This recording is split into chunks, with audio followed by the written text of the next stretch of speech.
What's up, everyone? Welcome back to yet another video, and today we will look at the game between Shakhriyar Mamedyarov and Levon Aronjan, played in 2014 at the World Championship Candidates. And it was a very intense game, very hard game, and a very exciting game. So get ready, I'm gonna take you for a ride. So we start with d4, knight to f6, c4, e6, and knight f3, knight c3, and bishop to b4. So we have the Nimzo-Indian Defense on the board. And now it's really up to white how they want to respond. The main move, of course, is e3. But here in this game, we have f3. Basically saying, hey, I'm going to control the center. I'm not going to allow you to jump your knight in, for example. As well as I'm preparing to strike in the center with e4. If you don't do anything about it. Of course, the responses for black here are striking back in the center immediately with d5, with c5, or just castles. And in this game, we proceed with castles, and now white takes the full center. Beautiful. And now strike back in the center by black with the move d5. So we have pawn to e5, kicking the knight out, and now a change in the center of the board. And then, as you so often do in the Nimzo-Indian Defense, is at some point to get rid of this quite annoying bishop here. So black takes, not trying to waste the move going back. And now really in this position, we can see that white still has all of their pieces on the back rank. While, of course, black also is not very much developed, but at least black is already castled, having the king in safety. And black is trying to exploit the fact that white's king is still stuck in the center of the board.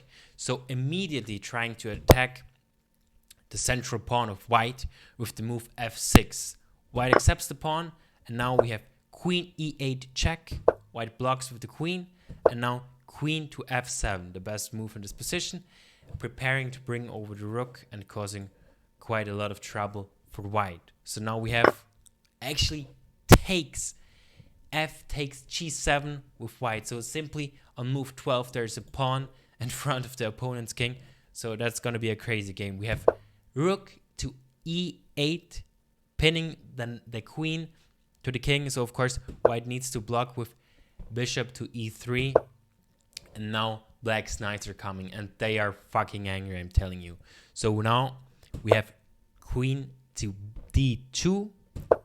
Mobilizing the knights once again. They are trying to get into c4, basically attacking the queen and the bishop, helped by the rook. If both knights can land here, it's just game over for white. But of course, white is trying to prevent this.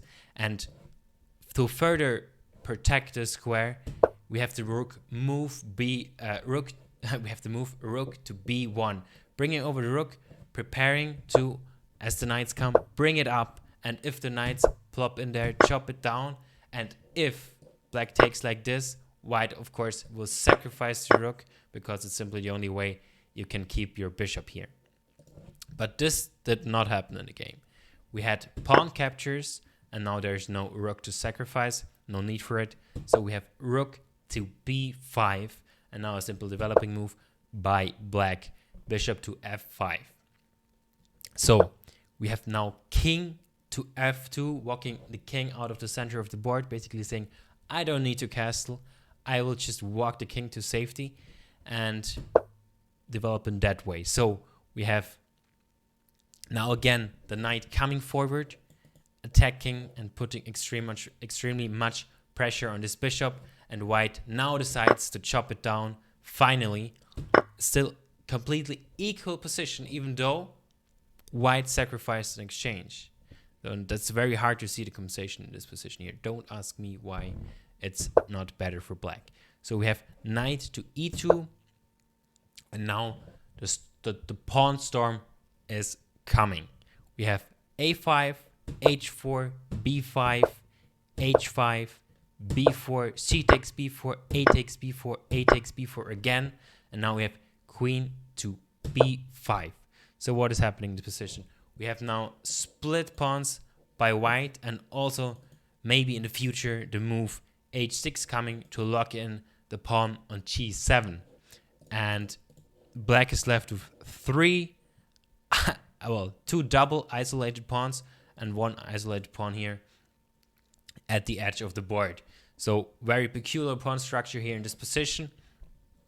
And we have now the move rook to e1, centralizing the rook and preparing for a future trade probably. All right, now we have to move d3, bishop to d3. Now jumps knight out to f4, protecting this pawn, as well as getting out of sight of this bishop. Now rook to a3, which is quite a little bit of a mistake. Now white is already very much in the advantage after the move d5. Now we have bishop down to b1, king to g3, as rook to a2 was threatened. This would have won the queen. So king walks to safety, and now comes c3.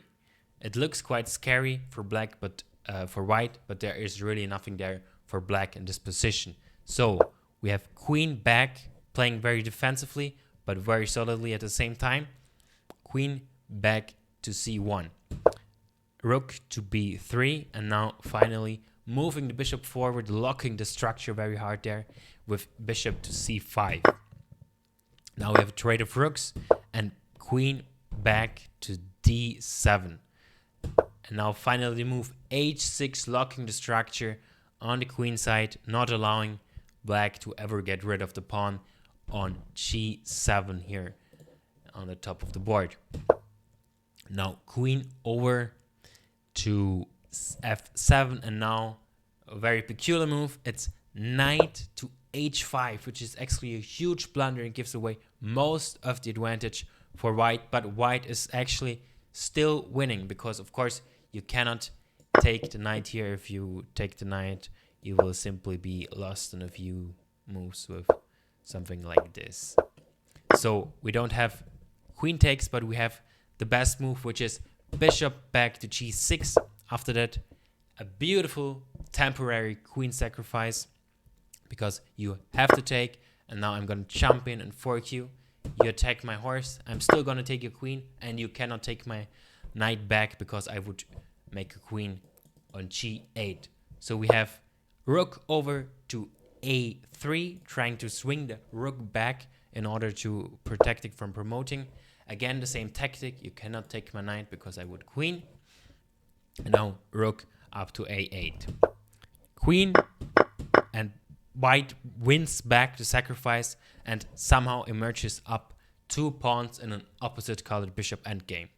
So what do we do now? We activate our king, we bring it to the center of the board where it can attack as well as protect our own pawns. And we have king to e5, king to f7, and bishop back to e3. Now bishop to f1, attacking the pawn, but Mamedyarov simply moves the pawn to g4, and it is in this position that the game ends, being completely dominating for white, as the 2 extra pawns will prove decisive. It was a very exciting game as far as I can tell. I hope you liked it as well, and I hope you enjoyed the video, and I will see you in the next one. And as always, thanks for watching.